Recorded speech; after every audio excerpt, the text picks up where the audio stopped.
If you take the word whiteness, WHITENESS, and remove the letter H and the first E, you're left with the word witness. A story can be a witness.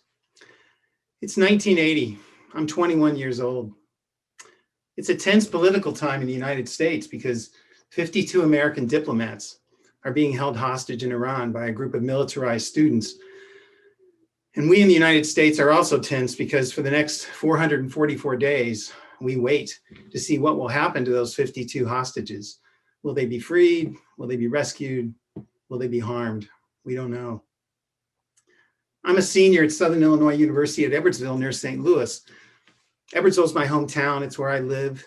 And I'm studying to be a high school English teacher. It's the spring.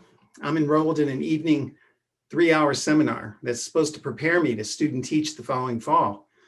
But I have to be honest, I'm nervous about the class.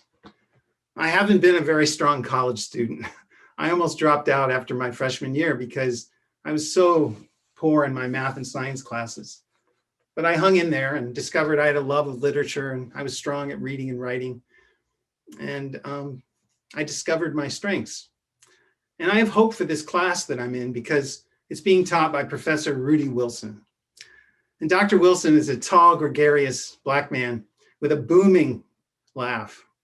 And when he teaches this class, it's just really exciting.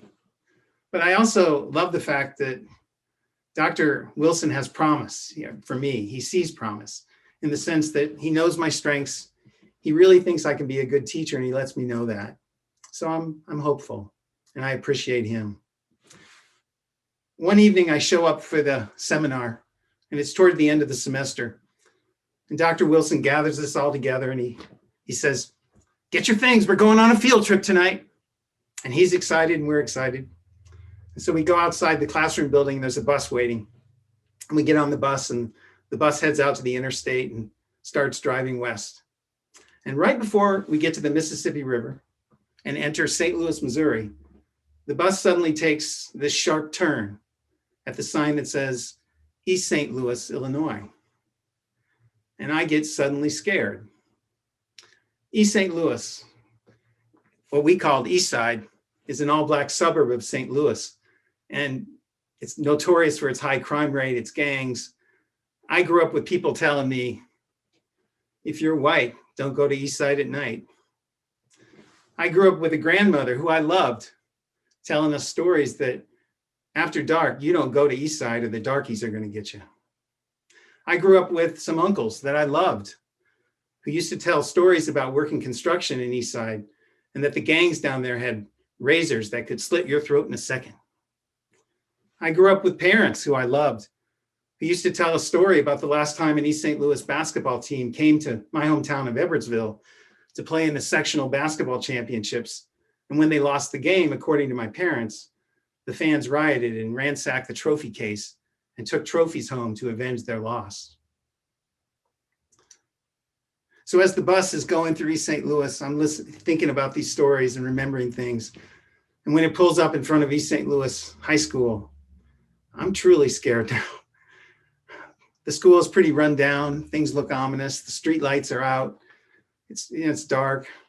But Dr. Wilson gets us together and we get off the bus and he takes us into the school, into the main hallway and gathers us together and says, "This is the East St. Louis Evening Education Program. And tonight, you're going to teach." And then he starts taking us down the hall. And when he gets to a classroom door, he opens the door and he takes one of my student teaching colleagues by the elbow and he guides them into the classroom. And they get really excited. And then suddenly he comes out and the door closes and we keep moving. And one by one, he takes us down the hall and this happens.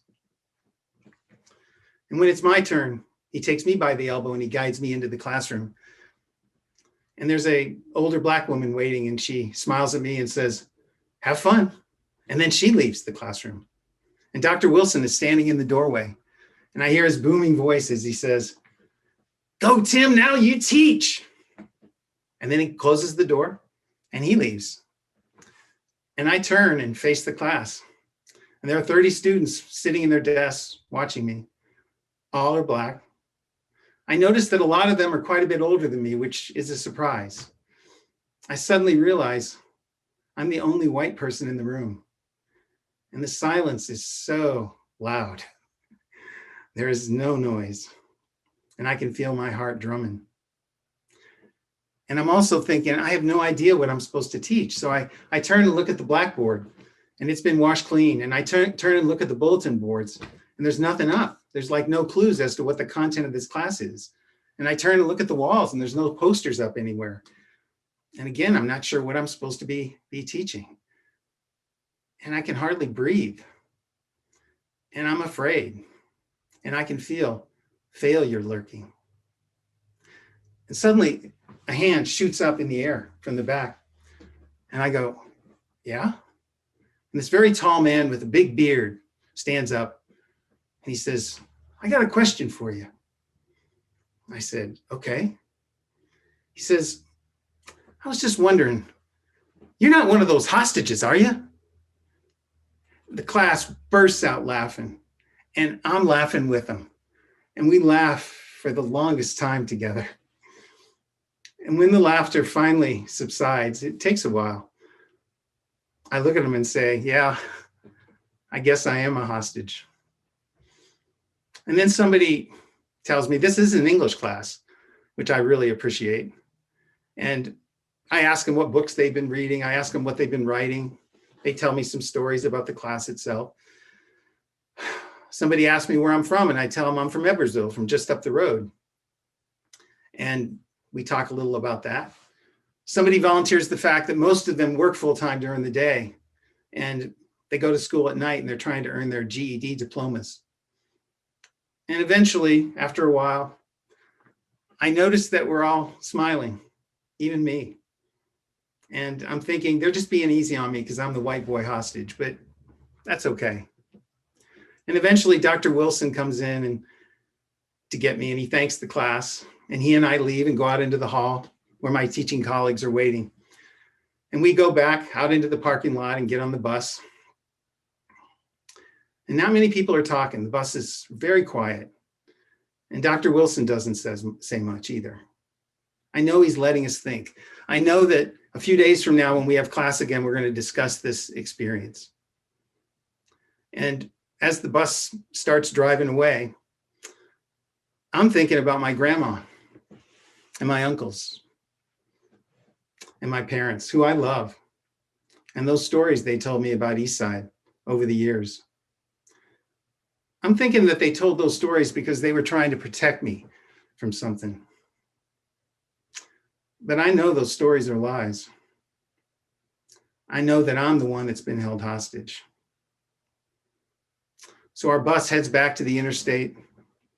It's spring, and on the ride home, I keep my bus window wide open so I can feel the cool air as it flows in.